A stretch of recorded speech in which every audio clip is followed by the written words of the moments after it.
Recentemente eu estava dando uma pesquisada em alguns tablets e nisso eu percebi que surgiram alguns tablets novos e outros tablets baixaram de preço. Então no vídeo de hoje eu trouxe uma lista atualizada com os melhores tablets para você comprar nesse segundo semestre de 2025. Antes de tudo eu peço que você se inscreva no canal para não perder nenhum vídeo novo que eu postar. E se gostar, no meio do final você pode deixar um like para me ajudar e me motivar a trazer vídeos cada vez melhores para vocês. É isso e bora logo pro vídeo.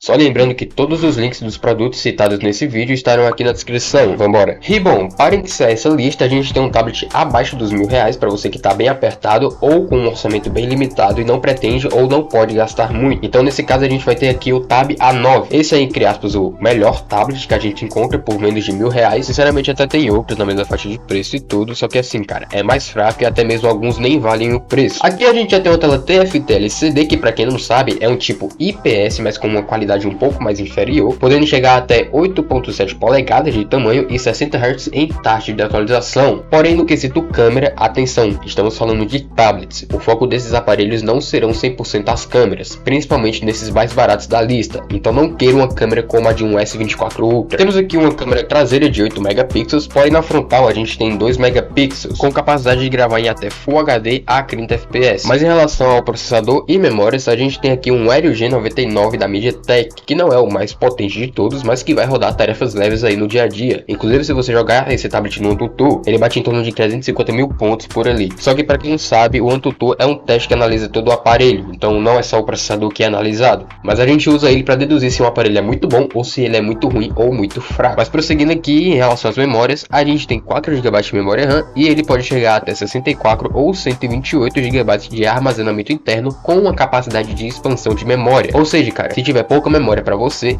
pode comprar um cartão micro SD XC, que é o tipo que ele suporta, e pode expandir aí para até 1 TB de espaço interno. No quesito bateria, a gente tem aqui uma bateria de até 5.000 mAh de bateria. O que venhamos e convenhamos é a mesma quantidade de bateria que um celular tem. E se você for usar esse tablet o tempo todo, provavelmente você irá ter que colocar esse tablet no carregador algumas vezes no seu dia, ou pelo menos uma vez no seu dia. E cara, sendo bem sincero aqui, esse é um tablet muito barato mesmo, ele tá custando em torno de 600 até 850 reais por aí. Só que mano, se você puder, eu recomendo fortemente que você economize e compre logo o Tab A9 Plus ou o Redmi Pad SE. Eles são dois tablets que estão numa faixa de preço parecida, ou seja, de R$1.000 a R$1.200 mais ou menos por aí, e são os que eu realmente começo a te recomendar mais. Isso porque aqui a gente já tem uma tela de 11 polegadas com 90 Hz em taxa de atualização deles dois. Porém, enquanto no Tab A9 Plus a gente já tem uma tela TFT, a Xiaomi aqui colocou uma tela IPS no Redmi Pad SE, o que é melhor que uma TFT. De câmeras também eles são bem parecidos, né? Os dois têm 8 megapixels na traseira e 5 megapixels na frontal, com capacidade de gravar em até Full HD a 30 fps, mas o ponto principal de destaque e que realmente importa aqui, além da tela, é o processador, juntamente com as memórias. Enquanto no Xiaomi a gente tem um Snapdragon 680, no Samsung a gente tem um Snapdragon 695, que é mais potente. Inclusive no AnTuTu o Redmi Pad fica quase 136 mil pontos atrás do Samsung, mas isso não indica que o Redmi Pad SE é ruim, pelo contrário, tá? É porque cada um tem suas diferenças, então se o Redmi Pad SE pode te atender melhor em câmeras, o Samsung pode te atender melhor em desempenho, e vice-versa, cara. Falando de memórias agora, no Tab A9 Plus a gente tem versões com 4 ou 8 GB de memória RAM e até 128 GB de armazenamento interno. E no Redmi Pad SE a gente tem aqui de 4 a 8 GB de memória RAM e até 256 GB de memória interna, fora que eles dois têm capacidade de expansão para até 1 TB. Já na questão de bateria, a gente tem aqui 7.040 mAh no dispositivo da Samsung e no Redmi Pad SE a gente tem até 8.000 mAh de bateria, o que em uso moderado pode até durar boas horas do seu dia ligado. E no geral, cara, são dois tablets que realmente são bons, tá? Eles vão te entregar um bom desempenho e tudo mais. Porém, assim, cara, tem tablets melhores que se você economizar uns R$200 a mais, você já consegue comprar outro que é bem melhor que esse. Em relação ao preço, eles estão custando por volta de R$1.000 a R$1.300 por aí, todos os dois. Mas chegando agora na casa dos R$1.500 aí, quase chegando nos R$2.000, a gente tem aqui um tablet que é bom, já tem uma tela maior, processador mais potente e até mesmo mais bateria, sendo nesse caso aqui o Lenovo P12. Cara, nesse tablet aqui a gente já tem uma tela maior de 12.7 polegadas com uma resolução 2K. O único ponto negativo dessa tela é que aqui a gente tem apenas 60 Hz em taxa de atualização, mas de resto tá tranquilo. Na parte das câmeras a gente já tem aqui 8 megapixels na traseira e 13 megapixels na frontal. A capacidade de gravação normalmente não muda, mas pelo menos se você quiser fazer uma reunião por videochamada ou algo assim, pelo menos não vai parecer que você tá gravando numa pega. Então tipo assim, se você precisar, isso aí vai ser um baita quebra-galho pra você, tá? Mesmo que grave só em Full HD. Agora no quesito processador, como eu falei agora há pouco, esse é um tablet mais potente, e aqui a gente já vem equipado com o Dimensity 7050 da MediaTek. Ele já é um processador bem melhor do que os anteriores. Quando jogado no AnTuTu, ele bate aí em torno dos seus 520 mil pontos, o que já mostra que ele é um tablet que vale a pena você investir. Se você for ver as memórias aqui, também não muda muito, né? Ele tem até 4 ou 8 GB de memória RAM e até 256 GB de armazenamento interno com possibilidade de expansão. Mas meu mano, na parte da bateria não são 7, não são 8 e nem 9, mas sim 10.200 mAh de bateria, que vai durar bastante tempo do seu dia ligado. Logicamente que dependendo do uso ele pode acabar durando só algumas horas aí, né? Mas tudo bem. E cara, sendo bem sincero aqui, ele é um tablet que tá custando em torno aí de 1.500 até mais ou menos seus 1.700 reais, tá? E tudo mais. Só que, mano, analisando as configurações desse produto e o preço dele, você percebe que é realmente um tablet que tá valendo a pena você investir. Só que se você quiser, quase na mesma faixa de preço, você também encontra o Tab S6 Lite. E cara, eu vou ser bem sincero, ele é o tablet que tá custando por volta de 1.600 até mais ou menos seus 2.200 reais aí, só que não é um tablet tão potente quanto o Lenovo. Se você for olhar no AnTuTu, ele bate em torno de 415 mil pontos, enquanto o Lenovo bate mais de 520. Só que teve um detalhe que fez com que eu colocasse ele nessa lista, que mesmo que possa parecer pequeno para algumas pessoas, para outras pode ser um detalhe muito bom e muito lucrativo para elas, principalmente para quem desenha ou quem trabalha com design. E o fato de eu falar que ele não é tão potente assim é porque ele vem equipado com um Exynos 1280, que não é tão potente quanto o Dimensity, mas que ainda assim vai rodar boas coisas. No quesito tela, a gente tem aqui a mesma coisa do Tab A9, só muda que o tamanho é de 10.9 polegadas e a taxa de atualização aqui também cai para 60 Hz. Só que em câmeras a gente também não muda nada na capacidade de gravação e nem na resolução. Além disso, ele também continua com 4 GB de RAM e versões que vão de 64 até 128 GB de armazenamento e podendo expandir para até 1 TB de espaço. Só que é de se esperar que, se você for seguir essa lógica de que 90% das coisas não mudaram em relação a seus primos, a bateria também aqui não vai mudar, e ele também tem uma miliamperagem de até 7.040 mAh. Mas o motivo principal de eu ter colocado ele aqui foi mais por causa da sua canetinha, a famosa S Pen da Samsung, inclusive considerada uma caneta digital muito boa. E essa canetinha já vem com o próprio tablet, diferente dos outros que você precisa comprar fora a parte, ou seja, você vai pagar 1.600 ou 2.200 reais esse tablet e vai receber ele já com a canetinha sem precisar pagar 200 reais a mais aí. Só que se você quiser comprar outro tablet e comprar a canetinha fora a parte, ok, eu vou deixar alguns links aqui na descrição de outras canetinhas também para você poder comprar. Mas por favor, olhe bem as informações das canetinhas, porque não é toda canetinha que é compatível com qualquer tablet. Existem as específicas para cada tipo de marca ou cada tipo de modelo que ela é compatível. Agora, se seu foco não for desenho, nem design, nem outras coisas, aqui se você quiser focar mais em jogo do que em outras coisas, tu pode simplesmente investir um pouco mais e comprar logo o Redmi Pad Pro. Isso porque aqui a gente já tem um tablet bem mais potente do que os outros, até mesmo que o próprio Lenovo, que estava sendo o melhor tablet até o momento, batendo em torno aí de 615 mil pontos no AnTuTu, ou seja, realmente um tablet muito bom. Ele já vem com 8 GB de memória RAM e até 256 GB de armazenamento, podendo expandir também para até 1 TB de espaço. Só que o ponto que mais importa nesse tablet aqui, logicamente, é o processador. Ele já vem com o Snapdragon 7S Gen 2, que é um baita processador e vai dar conta de várias coisas, além de que é um processador bem potente. Assim como o Redmi Pad SE, a tela aqui é um IPS, mas o que muda aqui é que a tela dele pode chegar até 120 Hz sem taxa de atualização e 12.1 polegadas com uma proteção na tela, sendo que nesse caso uma Gorilla Glass 3. As câmeras são simples, sendo uma traseira e frontal de 8 megapixels, mas também tem a capacidade de gravar em até Full HD a 30 FPS. E se tava bom, cara, se liga que melhora, porque a bateria aqui também não deixa a desejar. Estamos falando aqui de 10.000 mAh de bateria, o que também é uma alta quantidade de bateria e vai durar um bom tempo do seu dia ligado, principalmente em uso moderado, sem ser somente para jogo. No geral, a gente tem um tablet aqui que é muito bom e também muito potente, e vai sim te atender muito bem, né, caso seu foco seja só o jogo e até mesmo algumas outras atividades aí, tá? Só que realmente ele é mais focado em jogo, apesar de ele fazer outras coisas além disso. E sendo bem transparente aqui com vocês, eu até pensei em pôr o Xiaomi Pad 7, mas ele basicamente só vai servir para ter beleza e desempenho, até porque as funcionalidades mais básicas que um tablet deveria ter, ele não tem por algum motivo. Então foi por isso que eu botei o Poco Pad Pro aqui, tá? Inclusive ele tá custando em torno de 1.800 até mais ou menos seus 2.100 reais por aí no máximo. Se passar disso, eu recomendo que você economize logo, né, e compre o próximo tablet da lista. Até porque, se você quiser mais qualidade e tiver querendo um tablet que vai dar conta de mais coisas, várias coisas na verdade, além de jogos, a gente tem aqui dois tablets nesse caso, sendo um da Samsung e um da Apple. Começando pelo da Samsung, que nesse caso aqui é o Tab S10 FE. Nesse caso aqui a gente tem um dispositivo muito bom e que sinceramente ele vai ser um ótimo investimento para você que está disposto a investir quase 3.000 reais em um tablet. Inclusive ele já vem com a canetinha da Samsung também. Apesar de aqui temos uma tela de 10.9 polegadas do tipo LCD e 90 Hz sem taxa de atualização, infelizmente ele não tem nenhuma proteção na tela. Ele também tem uma capacidade de brilho de até 800 nits, ou seja, é uma tela bem brilhosa mesmo. De memória também não tem tanta novidade, né? Ele tem até 8 GB de RAM e 128 de armazenamento, podendo expandir para até 2 TB. Mas ele também possui câmeras, uma de 13 megapixels na traseira e 12 megapixels na frontal, com capacidade de gravar em até 4K, tanto na traseira quanto na frontal. E lembra desse ponto aqui que daqui a pouco você vai poder comparar ele com o próximo tablet. Mas de processador aqui a gente já tem um Exynos 1580, que é um processador bem potente mesmo e vai sim rodar várias coisas tranquilo e vai te evitar muita dor de cabeça. Inclusive, ele já bate até em torno de 840 mil pontos no AnTuTu, o que indica que é um dispositivo bem potente e muito bom. E de bateria aqui a quantidade em relação ao Poco Pad é menor. Nesse caso aqui a gente já tem 2000 mAh a menos, ou seja, 8000 mAh de bateria apenas. Mas em geral, cara, mesmo que a bateria seja menor, ele vai ser um aparelho que vai te atender muito bem mesmo, tá? Em jogos, trabalho e até mesmo desenhos. Só que a parada mais interessante aqui também é o preço, cara. Isso porque, tipo assim, se você pensou que esse tablet tava custando mais de R$3.500, você tá enganado. O tablet custa aqui só em torno de 2.600. A dependendo da configuração, ele pode sim chegar até R$3.000. Só que se passar disso, ao invés de você comprar esse, você compra logo o iPad 10, tá ligado? Porque ele é um ótimo iPad para quem quer estudar, trabalhar e etc. Porque ele também tem câmeras boas, processador potente e tela de qualidade. Até porque aqui também não tem muito segredo, cara. A tela dele é um IPS, infelizmente só tem 60 Hz aqui, taxa de atualização, mas o brilho também pode chegar até 500 nits. E que apesar de ser menor do que a quantidade de brilho do Tab S10 FE, aqui pelo menos a gente já tem uma proteção na tela, só que também não é lá aquelas coisas, tá? Ele é só contra arranhões e poeiras, então assim, ser muito resistente à queda você já pode saber que não vai ser. Em relação às câmeras, a gente aqui tem uma traseira e frontal de 12 megapixels, porém diferente da Samsung que consegue gravar em até 4K nas duas câmeras, ou seja, tanto traseira quanto frontal, o iPad só consegue gravar nessa resolução na câmera traseira, porque na frontal ele só chega até Full HD e 60 fps. Mas olhando agora o processador aqui, ele também não deixa a desejar, tá? Até porque a gente tem um A16 Bionic equipado nesse carinha aqui, que é melhor do que um Exynos 1580 do Tab S10 FE, e um dos responsáveis que faz com que esse iPad bata 1.250.000 pontos no AnTuTu, ou seja, é um tablet bem potente e se você der sorte, você vai encontrar ele por menos de R$3.000, ou seja, vai valer a pena você investir nesse tablet. Em relação às memórias, ele tem versão aqui que vai de 128 a até 512 GB de armazenamento interno e podendo chegar também a até 6 GB de memória RAM. Sobre a bateria, não se tem tantas informações assim, mas suponhamos que seja uma bateria que tem entre 7.500 a 8.000 mAh de bateria, ou como a Apple fala, 28,93 Wh, que convertendo aí, fazendo uns cálculos básicos aí, dá em torno de 7.606 mAh. E mano, em relação ao preço, como eu falei antes, você pode dar sorte de encontrar ele por menos de R$3.000, só que depende da configuração que você vai escolher. No Mercado Livre e na Amazon, que são os dois principais sites que eu recomendo que você compre, eles têm uma grande diferença de preço. Então, citando no geral aqui, a versão de 128 GB de armazenamento pode estar custando em torno de R$2.200 a até R$3.600 por aí. Já as outras versões podem custar muito mais caro do que isso. Então assim, se você for comprar, eu recomendo que você compre só a de 128 GB. Se você quiser alguma possibilidade de expandir a memória, ou um tablet que já vem automaticamente com a memória maior, você investe nos outros anteriores que eu falei dessa lista, que são os melhores que eu encontrei. E chegamos ao final de mais um vídeo, só lembrando que todas as informações do vídeo e os links estarão aqui na descrição. Se gostaram, como eu disse, deixem um like para me ajudar e me motivar a trazer vídeos cada vez melhores. Se quiser, comenta aí, compartilha para alguém que está precisando comprar um tablet. E se você não quiser perder vídeos novos como esse, se inscreve no canal e ativa o sininho, porque isso me ajuda e também te ajuda. É isso, valeu,